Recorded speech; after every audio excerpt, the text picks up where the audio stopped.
Sekusabalele ividiyo ey'nkundleni zokuxhumana kubonakala unesi laphayana eKing Dumezulu Hospital eshaya futhi ephusha kabuhlungu esiguli.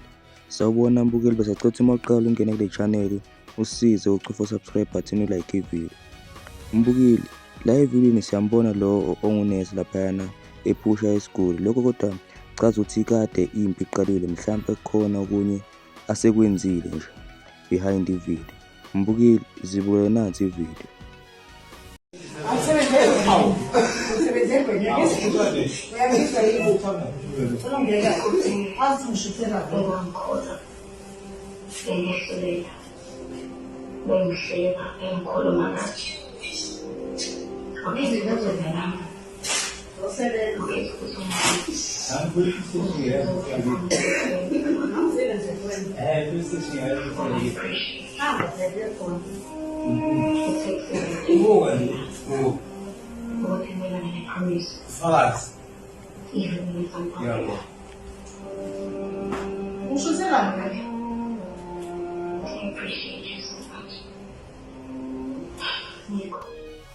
Mbukeli, sibonge ukubuka kwakho ividiyo. Uma ubuke waze ufika lana, ungakhohlwa ukulike, ukusubscribe, ucommente, usitshele lapha kwi-comment section ukuphawula kwakho mayelana nalolu daba.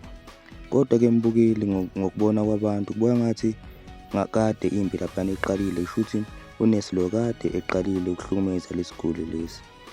Kodwa-ke mbukeli, sesohlala lapha kwi-comment section, cela ungakhohlwa ukusubscribe. Siyaqinisekisa ukuthi kule channel sohlezi sikulethela zonke indaba ezisematheni.